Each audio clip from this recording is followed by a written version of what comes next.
Mr. and Mrs. Marsani had been married for 4 years when, after much consideration and saving the necessary money for several years, they decided to move from their home in the capital of India with their only son, Hassan, to the state of Virginia. There, they bought a small house in a modest neighborhood and started a new life. Little Hassan was only 6 years old when they decided to move to Richmond, and his parents believed he would adapt perfectly to his new life as an American citizen. And he almost did. There was just one problem. Hassan was Indian, and he couldn't hide it. The Marsani couple had the idea of moving to the state of Virginia because there was a large Indian community there that, like them, had decided to bet on their dreams and start building a better future for their family.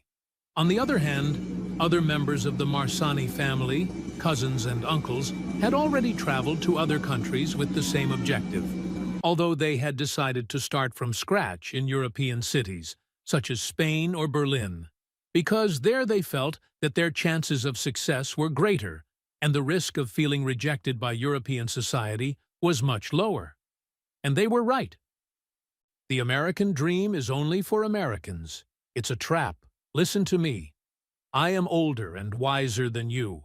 Don't go to America. Go to Barcelona with your cousins. You can be very happy there too, his mother advised Emil Marsani, Hassan's father, a few months before setting off on his American adventure. Ira Marsani, the wife and mother of little Hassan, had also tried to dissuade her husband to travel to the European continent instead of the Americas. But all her attempts were in vain. Emil was convinced that their plans would work out, and that they and their young son would have a good life in the United States. And so it was, for a while. Unfortunately, he would soon realize how difficult things can be in a country that is not your own, and how cruelty can dwell in people's hearts. The first months of the Marsani family's life in Richmond were just as they had dreamed. Emil and his wife had good jobs that allowed them to live well and raise their son without complications, while little Hassan started school in a public school downtown and quickly adapted to the American language and customs.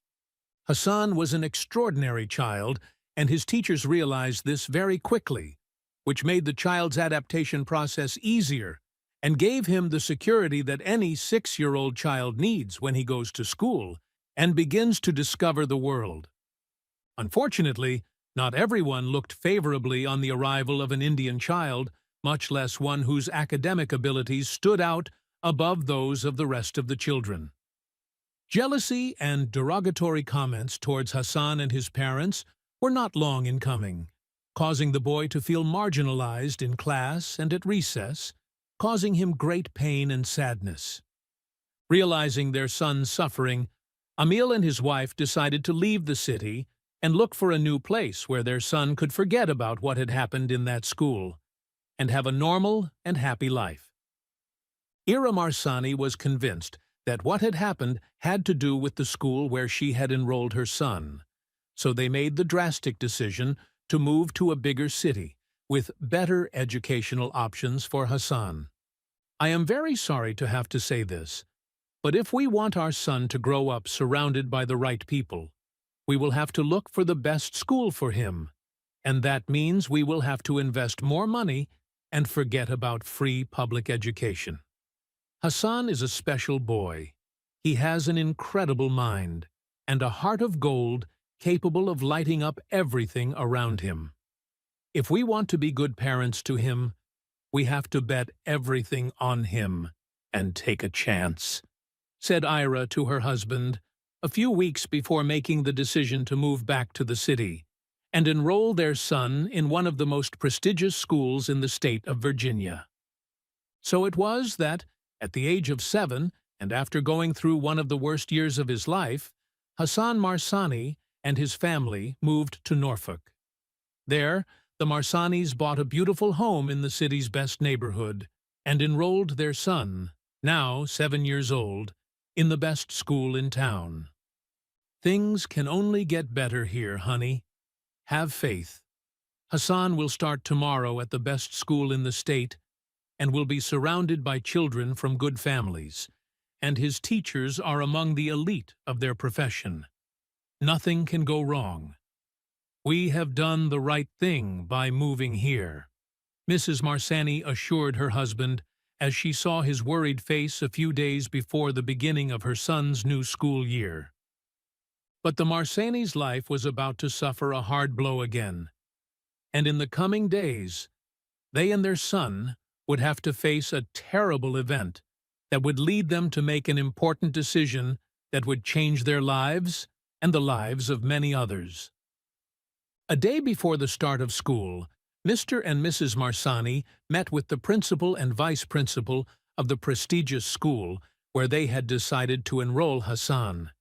Interviews with the family, especially when the child to be enrolled has such an outstanding academic record as that of the Marsani's son, are a very simple way to establish a cordial relationship between both parties and to get to know better the place where the child will continue to develop as a student and as a person.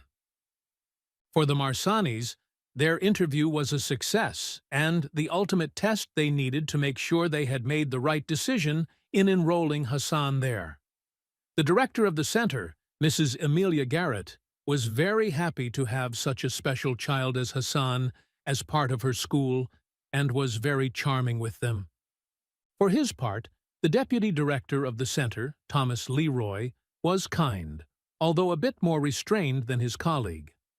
Emil noticed this and thought that he was just a shy and reserved man, nothing to worry about, and that could jeopardize the happiness of his little boy. How wrong he was! Hassan will be very happy here. I am sure that he will adapt quickly to the rhythm of the classes and that he will make many friends. We will all see to it that your son is well received and feels comfortable at school. You have nothing to worry about, Mr. and Mrs. Marsani. There was something sinister in his way of saying that he would keep an eye on their son, but neither of them wanted to give it any more importance, and they focused on making sure Hassan felt safe and prepared for his first day in a new school and in a new city. It was a lot of changes, even for a child as special and intelligent as Hassan Marsani. At 7 years old, all the teachers who had met him agreed that his future would be bright, and that, with the right help, he would be able to do anything he set his mind to. But what no one knew is what this child would have to face in just a few weeks. Going from living a beautiful adventure full of positive emotions and excitement to experiencing the worst of humiliations. Hassan's first day of school went very well. The boy came home from school excited and spent hours telling his parents about everything he had done and all the new friends he had made during the day. Hassan seemed like the happiest boy in the world. Emil and his wife were very pleased to see their son so happy and to have taken the risk of moving to a new city and changing his life again. You see? There is nothing to worry about, Emil. Our son is happy. That school is the solution to all our problems. There is no better place for someone as special as Hassan, said Ira Marsani to her husband after putting their son to bed and picking up dinner. Emil admitted that his wife had been right in choosing the school, and that he had been too suspicious in doubting the school and its staff. It was impossible to imagine what they would discover a few days later in the same place. Hassan's first few days at school went by normally, or, at least, that's how it seemed. The boy came back every day, more and more excited about his new school and all the activities that were taking place in his classes, which made it impossible to think that anything bad was going to happen to him. Mr. and Mrs. Marsani were also beginning to feel very comfortable in their respective jobs and in the neighborhood community where they had moved to live. Everything was going according to plan. It was a dream come true, and the Marsani did not want to wake up. But soon enough, they would. The first indications that something strange was going on occurred one night, 2 weeks after the start of the school year. Hassan was sitting at the table with his parents, and they were about to eat dinner, when suddenly the boy froze, staring at the plate of food his mother had served him and refused to eat. "What's the matter, Hassan? Aren't you hungry?" asked his mother, worried at the sight of her son's face. Hassan was still staring at the plate, saying nothing. His father came up to him and was startled to see that his son was trembling. He seemed to be terrified. "What's the matter, honey? Why are you shaking? Did something happen at school?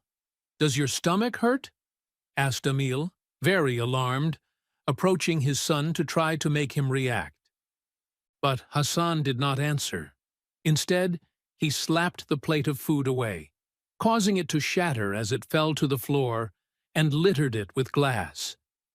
Then, with tears in his eyes, he pushed back his seat and ran upstairs, where a few seconds later there was a loud slamming of the door.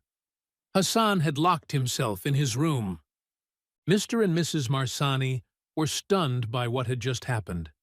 Their son, the most tender and communicative child they had ever known, had refused to talk to them and had acted in a most inappropriate manner. He had never done anything like this before, and it frightened them very much. The boy's mother tried to enter the room, and his father tried to talk to him. But Hassan shouted them out and ordered them to leave him alone because he needed to rest. "I am not hungry." "Let me sleep," shouted the boy from inside the room, refusing to open the door for his parents.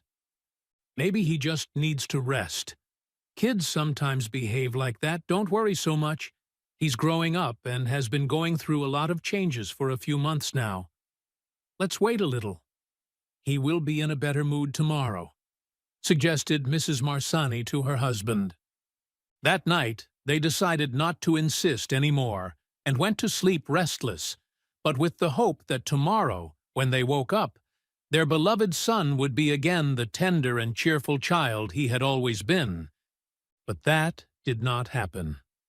The following days were the same or worse than that night, and Hassan's behavior got worse with each passing day.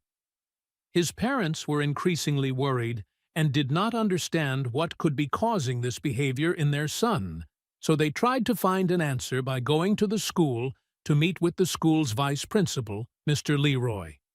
Thomas Leroy received them in his office and was very kind to them, but denied any connection between Hassan's recent behavior at home and the school.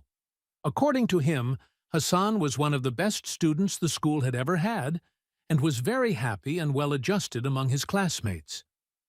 Maybe he just needs a little space. He is 7 years old, and Hassan is a very intelligent child. No wonder he needs time in the sun to assimilate everything he is learning. Smart people tend to be quite solitary, commented the vice principal with a slight smile. Emil Marsani felt that the vice principal was not being completely honest with them, but he could not explain why, nor did he have any proof that the man was telling him any lies. However, as he returned home with his wife, he felt that in the look of that elegant and polite man, he had hidden something very dark and dangerous.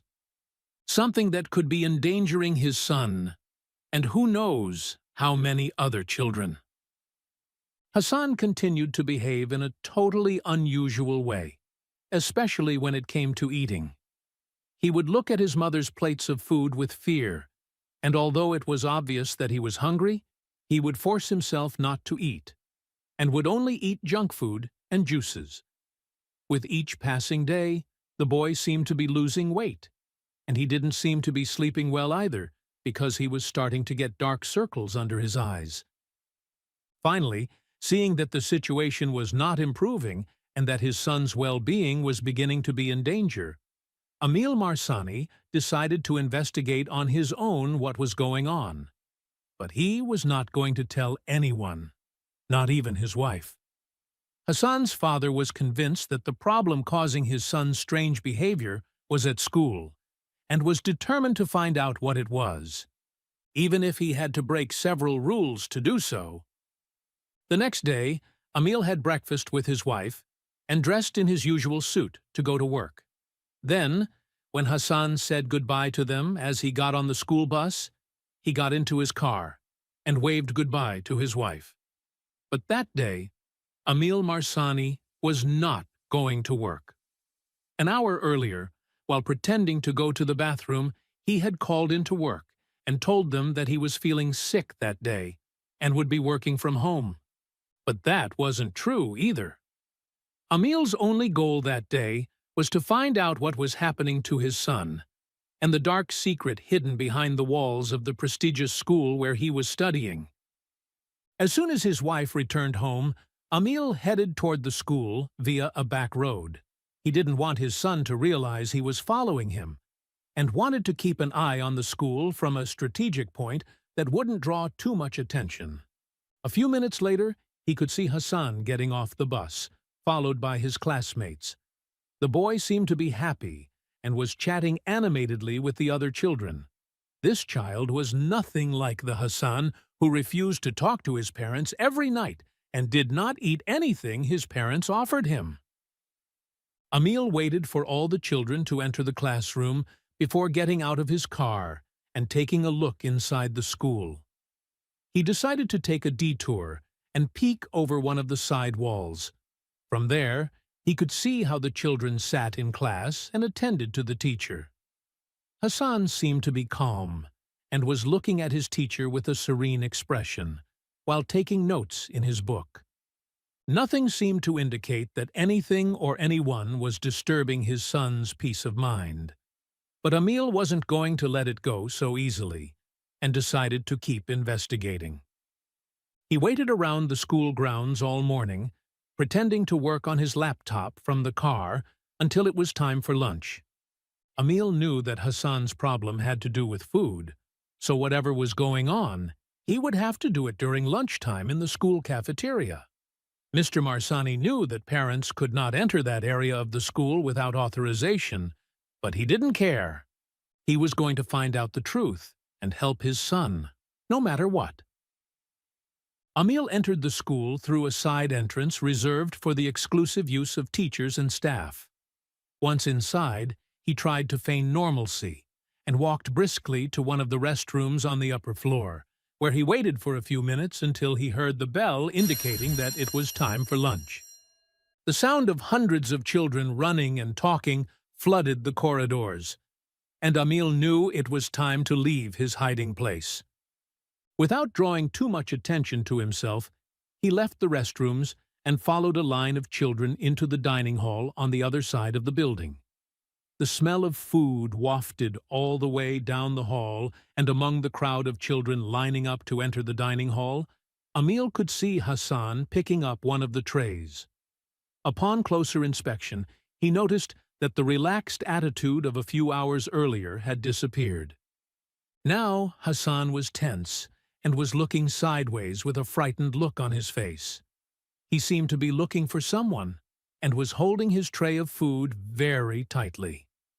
Emil followed him and sat at the other end of the room so that his son could not see him. The rest of the children looked at him without understanding why there was an adult sitting next to them, but none of them dared to say anything to him. Hassan was in line to pick up his meal, just 2 turns away from being served his plate by the cook. The menu for the day was a delicious pasta dish of spaghetti with meatballs and tomato sauce. All the children eagerly awaited their turn to savor their plate of food. All except Hassan, who seemed to be getting sadder and sadder. Emil stared at his son from his desk, watching every detail, every move, but what he was about to discover was far more serious than he could have imagined, and he was speechless. It was Hassan's turn. The boy, crestfallen, stood in front of the cook and reluctantly brought his tray to her. Emil expected his son's plate to be filled with spaghetti and meatballs, but that didn't happen. Just as the cook was taking Hassan's plate, the school's assistant principal, Thomas Leroy, appeared behind her and held out a plastic box. Then he whispered something in her ear that made the cook look astonished, and left as quietly as he had arrived. Hassan didn't even raise his head to see what had happened. It was as if the boy already knew what was going to happen next, and didn't even want to look down at the plate to see what was on it. The cook opened the plastic box and emptied it onto the boy's empty plate. Emil blanched at the sight of what her son had been served to eat: fried worms and crickets on a mountain of burnt rice. Emil felt his stomach churning and anger taking hold of him. That was the reason why his son was behaving so strangely in the last few weeks. That was why he was refusing to eat and seemed to be sad all the time. Emil thought it was a problem with his classmates, but something much worse. It was a case of hatred and racism carried out by the vice principal of a school, and in front of everyone. Mr. Marsani ran up to his son and snatched the tray of food from his hands. Hassan turned pale at the sight of his father there, but then burst into tears and hugged him tightly. "Forgive me, Dad. I didn't want to be like that. I was trying to do the right thing. I didn't know what to do. Mr. Leroy says that food is the right food for people like me, but I don't understand it," said the boy between sobs. "You have done nothing wrong, Hassan. You don't have to suffer anymore. I'm with you now, and I'll take care of everything. No one else will ever humiliate you again. Not you, not anyone," Emil assured his son. Emil took pictures of everything so he would have evidence to accuse the assistant manager of what he had done, and then called 911. Half an hour later, 2 police officers led away in handcuffs the vice principal of the school accused of hate crimes and racism against Hassan Marsani and 3 other children who decided to confess. The canteen cooks also corroborated the children's version and explained that the vice principal forced them to serve special food to all the foreign or colored students in the school to teach them a lesson in patriotism and to show them who was in charge. The assistant director threatened us all with dismissal if we didn't do what he told us to do. We didn't want to do that to the children, but we need the money. We had no choice but to obey, confessed one of the cooks in tears when questioned by the police. The police conducted a lengthy investigation in which they discovered that Mr. Thomas Leroy had been committing similar hate crimes since he arrived at the school some 3 years earlier. All the children he forced to eat insects or similarly disgusting foods were foreigners like Hassan. According to him, punishing them in this way was the only way to make them understand their place in the world. Leroy was eventually convicted and promptly imprisoned, while the school's principal and other employees were placed under arrest and forced to implement all sorts of security measures to prevent hateful behavior, like that of the assistant principal, from happening again. The Marsani family could finally breathe a sigh of relief, and Hassan was once again the laughing, energetic child he was before. The nightmare was over, and his American dream was finally beginning to come true. Do you like this touching and surprising story? If so, we invite you to leave us a comment expressing your opinion. If you want to continue enjoying inspiring stories like this one, subscribe to our channel or check out the other videos shown at the bottom of the screen. Thank you for your cooperation.